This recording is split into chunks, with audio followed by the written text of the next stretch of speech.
What's going on, everyone? Jeremy here from The Quarter, and here's an interesting, funny, instant regret / karma tale that I think we'll all enjoy. Now, I know that some people are in the business of hot takes. It's fun, and some people can build an entire brand on it.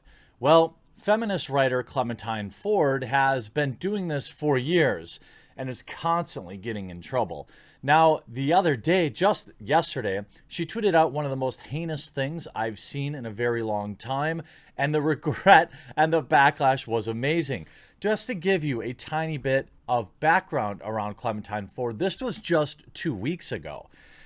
Feminist writer Clementine Ford divides opinion after posting the name and photo of a 14-year-old boy to her 88,000 followers after he sent her a spicy private message.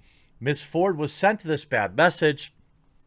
She went on to share it publicly, also posting a picture of the teenager and his full name. It was only removed after the teenager's mother begged her to remove it. You doxed a 14-year-old for sending you the type of message that 14-year-olds send. Now, who could imagine why a young man might have a problem with you? Somebody who writes things like everything going on right now isn't ending men fast enough. Feminist writer Clementine Ford has divided opinions after she named and shamed a teenage boy who was mean to her online.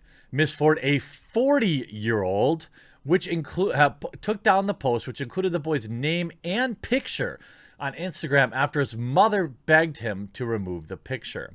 Another explained that the high school boy, thought to be around 14, contacted her out of the blue.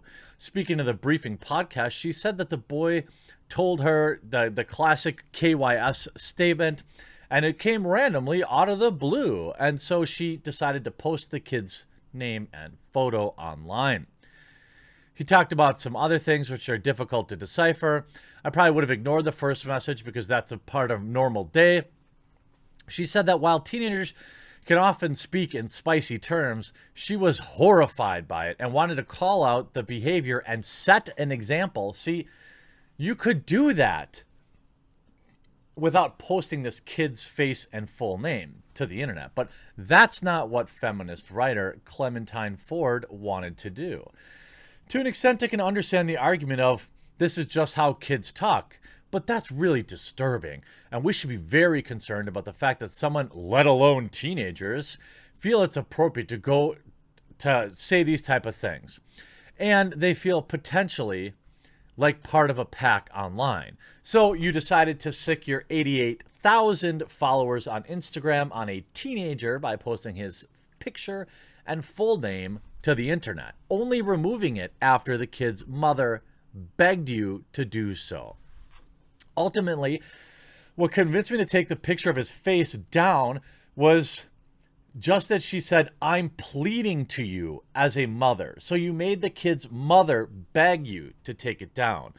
And I thought, well, the photo's been up for a while. I've made my point in regards to that. The bigger issue now is the content of the messages of what men and young men feel entitled and able to say to women online. Now, this was a message that one person sent to another, but feminist writer Clementine Ford has to frame it in the a man sent this to a woman, therefore men bad. But she is also contacted by the young boys, saying the incident gave them the courage to call out their friends using misogynistic language.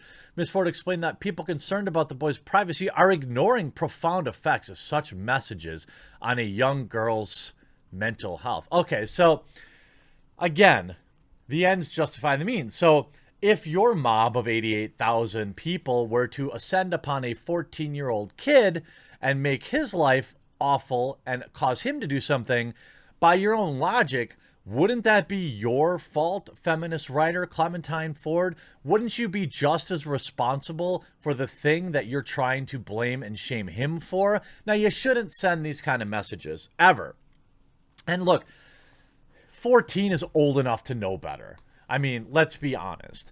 But 40 is certainly old enough to know better too, and it didn't help her, didn't help feminist writer Clementine Ford. She used the kid, a 14-year-old kid, to as an extension to bash all men. Now, I don't think that all feminist writers are as bad as feminist writer Clementine Ford, but she's a bad example of one.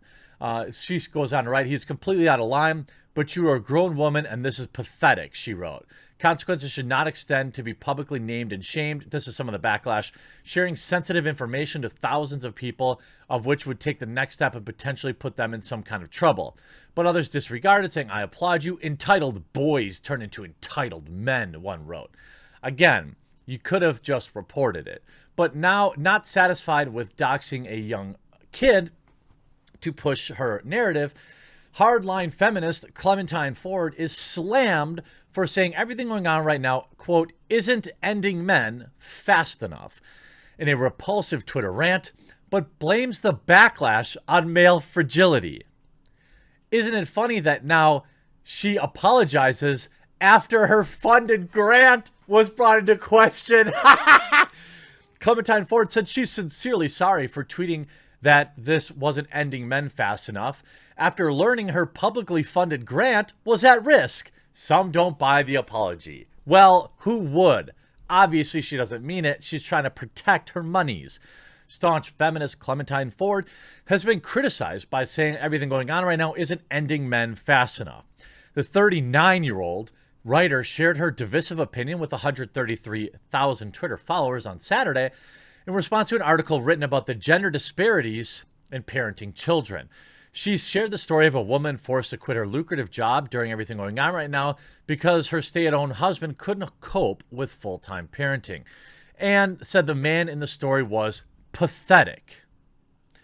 The woman deserves better, she says. Well, you know, maybe she could get a divorce and find a man better suited for husbandry, or maybe the article didn't exactly depict the man in the best light. Who knows what the situation, but Clementine Ford figured that, you know, men aren't being removed from the planet fast enough. You see some of the replies. This isn't funny. Please delete it. I'm over 60, overweight, and diagnosed with heart disease, hypertension. If I get it, I'll croak as quickly as you could wish. Comments like these only highlight how verbally toxic women can be. A shame seeing feminism and what it once stood for now totally rubbished. I've supported your opinion so many times in the past, but this is an appalling thing to say. And that's just a sample.